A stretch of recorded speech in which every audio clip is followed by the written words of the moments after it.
शुरू करो, डालो बुनियाद, घर महल नजर आएगा। वंडर लाइए, वंडर अपनाइए, फर्क नजर आएगा। वंडर सीमेंट, फर्क नजर आएगा। नमस्कार, मैं हूं रविंद्र जैन और आप देखना शुरू कर चुके हैं सबकी खबर। कांग्रेस ने बिहार को लेकर बड़ा दावा किया है। कांग्रेस का कहना है कि बिहार चुनाव के जो प्रथम चरण में मतदान हुआ है 121 सीट पर, इसमें से 72 सीटें महागठबंधन जीतने जा रहा है। महागठबंधन यानी तेजस्वी और कांग्रेस मिलकर 72 सीटें जीतने जा रही हैं। ये दावा किया है कांग्रेस के मीडिया विभाग के प्रभारी पवन खेड़ा जी ने।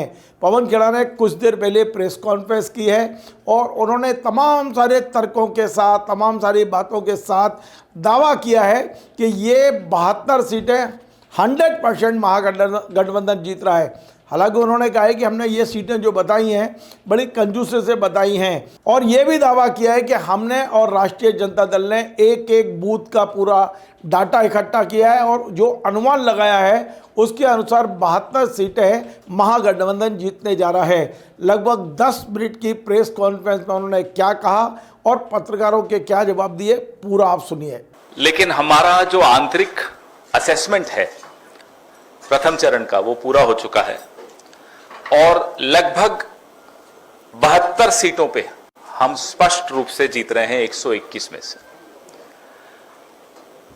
इसमें समय लगा क्योंकि हमने हर सीट से, हर बूथ से आंकड़े इकट्ठे किए और रोचक बात यह है कि दूसरे खेमे में एक बौखलाहट की इंतहा हो गई। सुनने में आया कि कुछ रैलियां उन्होंने कम कर दी हैं, आपस में भी इनके कोई समन्वय अच्छा नहीं बन पा रहा जेडीयू और बीजेपी का। खैर वो होना ही था, आज नहीं तो कल।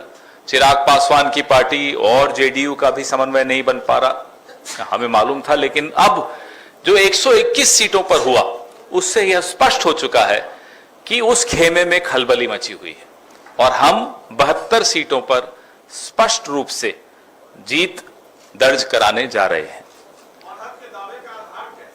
हमारे बूथ वाइज आंकड़े हमने लिए और उसमें समय लगा। आरजेडी वालों से भी हमने समन्वय बैठाया, उन्होंने अपने आंकड़े इकट्ठे किए और अभी हम कम करके बता रहे हैं क्योंकि जो आया आंकड़ा वो थोड़ा और ज्यादा था। लेकिन कंजूसी करना अच्छा रहता है, जब आशावादी रहो लेकिन कंजूसी से आशावादी रहना चाहिए।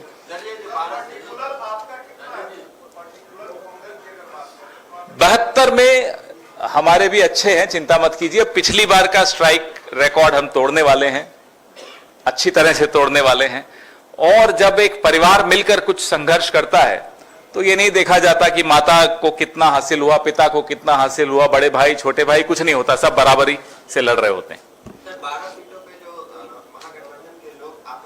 उसका नतीजा आपको चौंका देगा, आने दीजिए। सुना आज प्रधानमंत्री भी घूम रहे हैं। एक अजीब बात हमने देखी, इसी होटल में देखी। जब गृह मंत्री इस होटल में आते हैं तो लिफ्ट के सीसीटीवी के ऊपर कागज चिपका दिया जाता है। तो हमें नहीं समझ में आया कि गृह मंत्री यहां किससे मिलने आ रहे हैं, किसका मुंह छिपाया जा रहा है, किससे डर डर के छिप छिप कर मिलना पड़ रहा है। क्या वो अधिकारी हैं, कौन है? इसका जवाब हम उम्मीद करते हैं गृह मंत्री देंगे। चलिए, आप ट्रैफिक रोक देते हो, लिफ्ट्स रोक देते हो, रास्ते बंद कर देते हो, सब मंजूर है। सीसीटीवी कैमरा के ऊपर कागज क्यों होटल वालों को मजबूर करके लगाया जाता है, ये हम जानना चाहते हैं। किससे मिल रहे हैं गृह मंत्री? इस देश के गृह मंत्री ये छिप छिप कर मीटिंग्स क्यों कर रहे हैं? अधिकारी अब आपसे नहीं डरते, गृह मंत्री जी को ये समझ लेना चाहिए। तो अधिकारी अगर आपसे मिल भी रहे हैं, हमारी जानकारी में रहता है वो अधिकारी हमें भी बता देते हैं कि साहब गृह मंत्री ने बुलाया, धमकाया, हड़काया, जो भी किया हमें बता देते हैं। सीसीटीवी के ऊपर जो कि सुरक्षा के साथ, इस होटल में और लोग भी रह रहे हैं, उन सबकी सुरक्षा के साथ भी खिलवाड़ है। यह जानकारी हम उम्मीद करते हैं कि आप सब साथी अगली बार गृह मंत्री मुखातिब हो आपसे तो पूछिएगा कि आप ऐसे कौन सी मीटिंग्स करते हो जो आपको छिप छिप कर करनी पड़ती है, खुलकर क्यों नहीं करते मीटिंग्स। किससे डरते हो?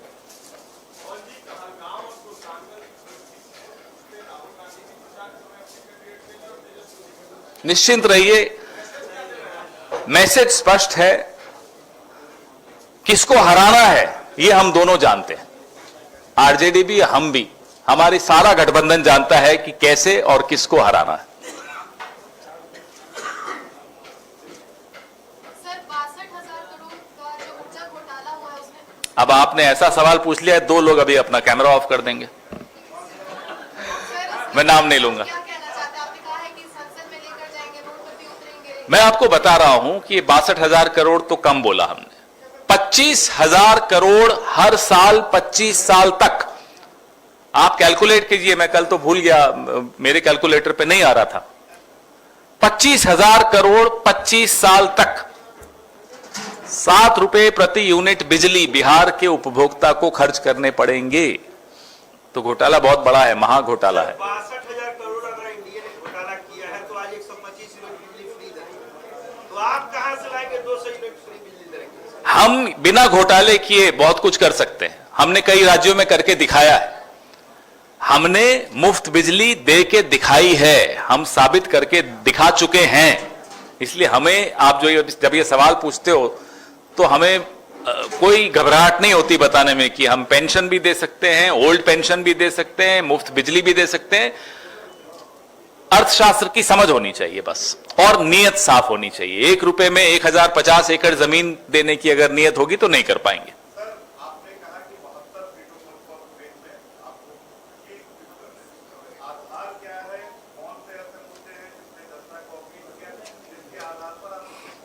अच्छा सवाल है आपका। 2-3 मुद्दे निकल कर आए। बेरोजगारी बहुत बड़ा मुद्दा निकल कर आया। नौजवान तमाम और कारणों से ऊपर उठकर नौजवान खुलकर अपने गुस्से का इजहार कर रहा है। नंबर 2, एंटी इनकम्बेंसी बहुत ज्यादा हर वर्ग में दिखाई दी कि भाई बहुत हो गया, अब मौका किसी और को देना चाहिए। और नंबर 3, जितनी बार प्रधानमंत्री बिहार में आकर मुंह खोलते हैं, पहले तो वोट कम हो रहे थे, अब सीटें कम होती हैं।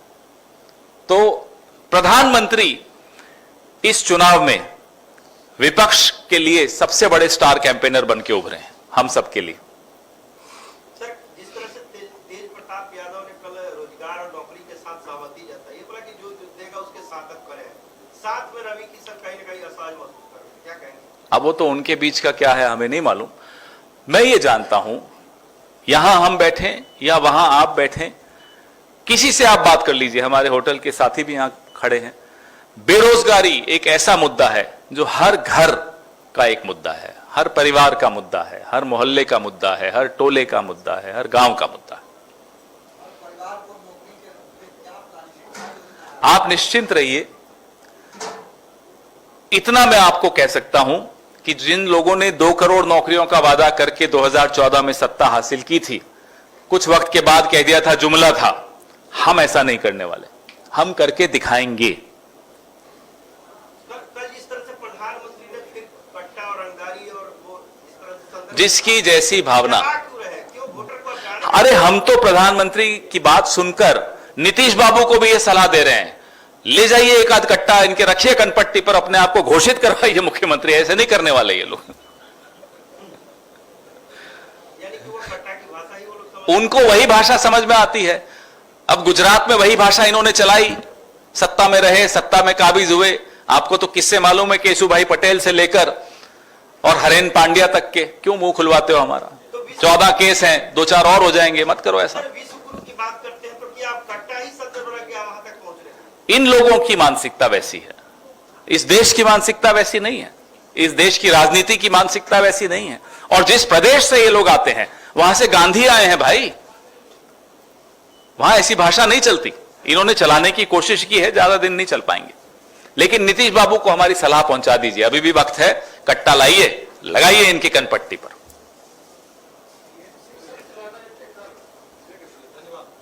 लेकिन ये जरूर मुझे जवाब दिलवाइएगा कि ये छिप छिप कर गृह मंत्री इस होटल में किससे मिल रहे हैं। ये बड़ा महत्वपूर्ण है, मुझे मालूम है किससे मिल रहे हैं, लेकिन मैं चाहता हूं आप पता लगाइए। हमारे पास भी लिस्ट है कि किस किस से मिले, धन्यवाद। अरे अब हर चीज मैं करूंगा तो फिर तनख्वाह तो आप पा रहे हैं। सर अमित शाह ने कहा है, मतलब कांग्रेस पे उन्होंने तंज कसा है, कहा है उन्होंने कि जंगल राज फिर से वापस लौटना चाह रहा है एक नए अंदाज के साथ, उनको क्या कहना चाहोगे? भाई अपने उप मुख्यमंत्री पर हमला हो रहा है, खुद गृह मंत्री हैं, उस हमले को नहीं रोक पा रहे, फिर कहते हैं जंगल राज। अपना प्रत्याशी गोली मार रहा है, जेल में बैठ गया बीच चुनाव के, फिर कहते हैं जंगल राज। गृह मंत्री को गुंडा राज क्या होता है हमसे ज्यादा वो ही जानते हैं, और इस देश में गुंडा राज क्या होता है अमित शाह से ज्यादा कोई नहीं जान सकता। उनका पूरा इतिहास उठा के देख लीजिए, उनका पूरा करियर उठा के देख लीजिए। इस देश का गृह मंत्री अच्छी तरह समझता है गुंडा राज क्या होता है और गुंडा राज कैसे किया जाता है। लेकिन यहाँ के उप मुख्यमंत्री तो ज्यादा समझ रहे हैं, वो अपने बयान में तो गुंडा राज सीधे कर रहे हैं। हाँ तो बेचारे भुक्तभोगी हैं, कंट्रोल ही नहीं कर पा रहे, अपने ऊपर हमला नहीं रोक पा रहे, वो क्या खाक सुरक्षा करेंगे बिहार के लोगों की? तभी तो यहां खेमका जी को मार दिया जाता है, अगवा किया जाता है लड़कियों को, 9 मर्डर होते हैं रोज। इसीलिए होता है ना कि ये गुंडा राज चल रहा है यहां।